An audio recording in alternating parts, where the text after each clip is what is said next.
طالبان نے خیبر پختونخوا کے پاس 2 ایریاز پہ قبضہ کر لیا ہے اور وہاں پر اپنی حکومت لے آئے ہیں۔ افغانستان میں ہم نے بہت خوشیاں منائی، ہمارے جو وزیر اعظم صاحب تھے انہوں نے یہ فرمایا کہ حقیقی آزادی مل گئی ہے وہاں پر۔ بھائی حقیقی آزادی مل گئی ہے تو آپ دیکھ لیں کہ اس حقیقی آزادی کا پاکستان کو کتنا اس کی کیا قیمت ادا کرنی پڑی ہے۔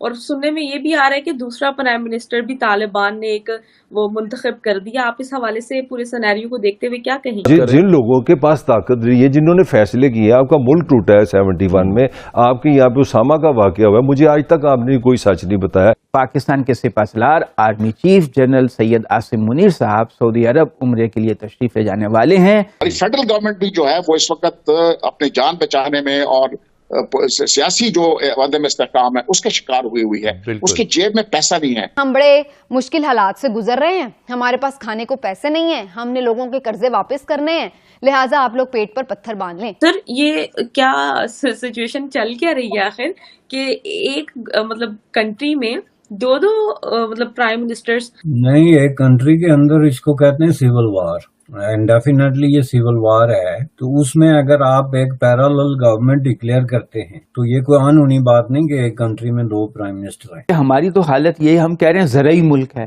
اور 30 لاکھ ٹن گندم ہمیں منگوانی ہوگی اس سال میں۔ بھارت کے مقابلے میں آپ اپنے آپ کو دیکھ لیں، میں ان کی وجوہات میں نہیں جانا چاہتا ہوں، لیکن آپ اپنی حیثیت دیکھ لیں بھارت کے مقابلے میں، اور بھارت کی حیثیت آپ دیکھ، وہ ایک مالدار ملک ہے، وہ ایک بڑا ملک ہے، وہاں پر دہشت گردی نہیں ہے۔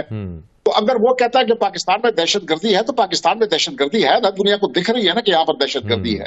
رانا ثناء اللہ صاحب نے بھی کہا تھا کہ دہشت گردوں کے خلاف آپریشن کے حوالے سے بھی فیصلے کرنے ہیں۔ آج پاکستان کے اوپر یہ دباؤ ہے کہ آپ ان کو جو ہے ان کے خلاف آپریشن کریں۔ دنیا کے کسی ملک میں یعنی وہ ہم 100,000 اختلاف کریں مودی سے، تو مودی کو ہم کہتے ہیں نا کہ چائے بنانے والا تو وزیر اعظم بن گیا۔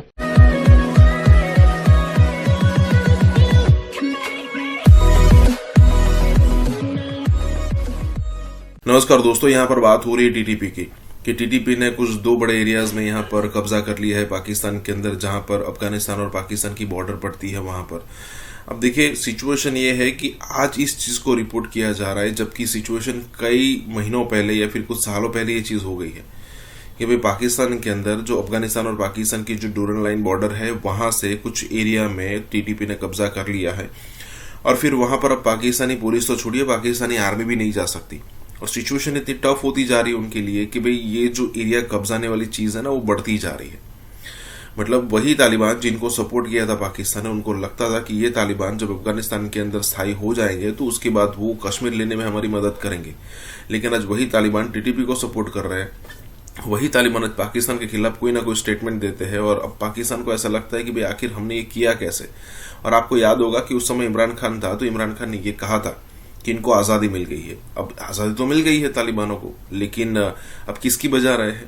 اور دیکھیں یہی طالبان ہے جنہوں نے اب انڈیا کے ساتھ اپنے ریلیشن ایک دم سدھار لیے ہیں، اور جو بھی پروجیکٹس جو بند پڑے تھے اس کو ریزیوم کیا ہے، اور نئے نئے پروجیکٹس بھی یہاں پر شروع ہو گئے ہیں۔ اب لٹک کون گئے یہاں پر؟ پاکستان۔ اس کے ساتھ یہ ویڈیو شروع کرتے ہیں، اور ہاں دوستو، سپر تھینکس کے ذریعے ہماری مدد کرنا نہ بھولے۔ سر کہا یہ بھی ایک جا رہا ہے کہ طالبان جو پاکستان میں ہے وہ اپنی ہی ایک پرائم منسٹر لے کر آ رہے ہیں، تو پاکستان میں جو شہباز شریف کی گورنمنٹ ہے، یعنی شریف خاندان کی جو ایک گورنمنٹ چل رہی ہے، تو اس پر پاکستان کے طالبان کی ایک اور گورنمنٹ آ جانا، اور کہا جا رہا ہے کہ ان پہ جس طرح افغانستان میں ماحول ہے اسی طرح وہ امپلیمنٹ کریں گے۔ ابھی تو خیبر پختونخوا تک محدود ہے، اور وہ لوگ وہاں کے جو رہائشی ہیں وہ ان سے خوش بھی ہیں، بلکہ ان کے ملیٹنٹ میں بھی ایڈ ہو رہے ہیں، ٹھیک ہے، ان کے مطلب گروپس میں بھی ایڈ ہو رہے ہیں جو وہاں کے ملیٹنٹ ہیں۔ تو سر یہ کیا سچویشن چل کیا رہی ہے آخر کہ ایک مطلب کنٹری میں 2 مطلب پرائم منسٹرز، تو ہم کدھر جائیں گے سر، یہ بتائیے گا۔ نہیں، ایک کنٹری کے اندر اس کو کہتے ہیں سیول وار، انڈیفینیٹلی یہ سیول وار ہے، تو اس میں اگر آپ ایک پیرالل گورنمنٹ ڈکلیئر کرتے ہیں تو یہ کوئی انہونی بات نہیں کہ ایک کنٹری میں 2 پرائم منسٹر ہیں۔ ایسا جو ہے وہ ہسٹری میں بہت دفعہ ہوا ہے، جب جو ہے وہ جو بھی ملیٹنسی تھی یا جہادی قوتیں تھی انہوں نے اپنے طور پہ جو ہے وہ اس طرح کی حکومتیں ڈکلیئر کی اور ان کو آن گراؤنڈ انہوں نے امپلیمنٹ کیا، اور پختونخوا یا فاٹا میں اس کے لیے بڑے جو ہے ان کے لیے فیوریبل ماحول ہے.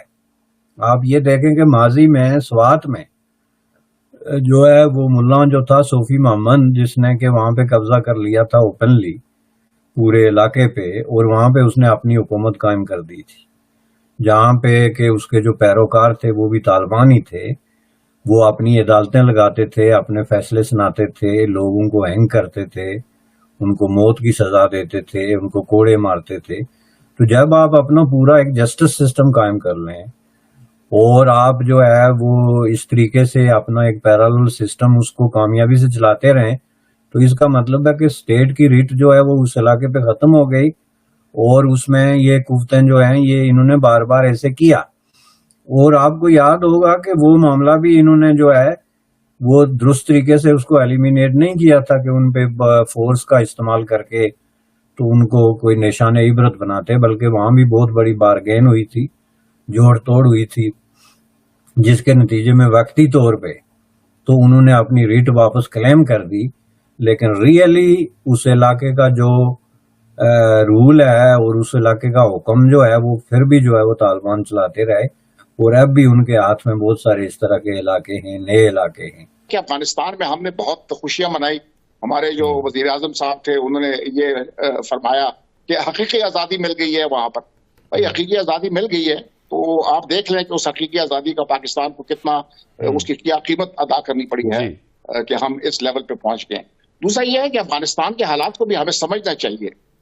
وہاں پر جو ہے جو ہم کہتے ہیں نا کہ وہاں پر جو گروپ ہے ٹی ٹی پی ہے یا دوسرے گروپس ہیں جو افغانستان میں فعال ہیں، وہ مدد کرتے رہے ہیں موجودہ افغان انتظامیہ کی لڑائی میں.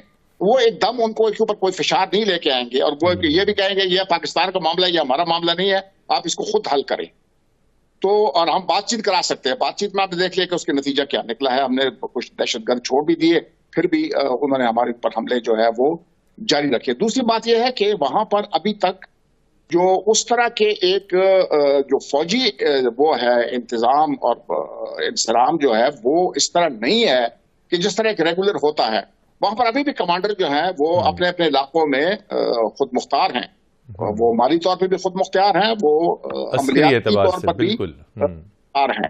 وہ فیڈرل اپنی جو کابل کی گورنمنٹ ہے اس کی بات سنتے ہیں یا نہیں سنتے ہیں، شاید وہ اس کو ڈیفائی بھی کرتے ہوں.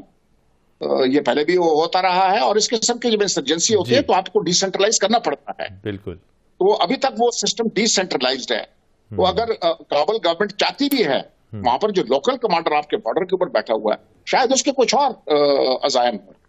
تو یہ اس قسم کی صورتحال ہے، اس کا ہم نے حل نکالنا ہے. کیونکہ آپ ڈیلی دیکھ رہے ہیں روزانہ کے حساب سے ہمارے اتنی زیادہ کیجولیٹیز ہو رہی ہے. سسٹینیبل پالیسی نہیں ہے. ہماری فیڈرل گورنمنٹ بھی جو ہے وہ اس وقت اپنی جان بچانے میں اور سیاسی جو عدم استحکام ہے اس کا شکار ہوئی ہے. اس کی جیب میں پیسہ نہیں ہے. وہ کسی اور ملک سے کیا بات کرے گے. ابھی ایمبیسڈر صاحب نے فارن پالیسی کے اوپر بڑی تفصیلی بات کی. میں اس میں کچھ ایڈ کرنا چاہتا ہوں یہ ہے کہ آپ اس کا ایک عام زندگی میں ایک مثال لے لیں کہ آپ کا اگر کوئی دوست ہے اور آپ سے روزانہ آپ کے گھر پہ آ کے آپ کو اپنے دکھڑے سناتا ہے اور آپ سے پیسے مانگتا ہے تو آپ اس کو اپنے گھر میں نہیں چھوڑیں گے. اس کے ساتھ دوستی آپ ختم کرنے کی کوشش ختم ہو جائے گی، اسے دور کریں گے. بالکل. تو پیسے مانگنے جا رہا ہوتا ہے تو یہ مطلب ہے کہ پھر کیا ہماری عزت رہ جاتی ہے اور کون ہماری مدد کرے گا اور کیا ہم وہ کریں گے. اور اس قسم کے جب ہمیں کوئی پیسہ دیتا ہے نا تو آپ کو خود مختاری جو ہے نا کچھ نہ کچھ سرنڈر کرنی پڑتی ہے. کچھ نہ کچھ دینا پڑتا ہے یقینی طور پہ. برگیڈیئر سعد صاحب بالکل آپ نے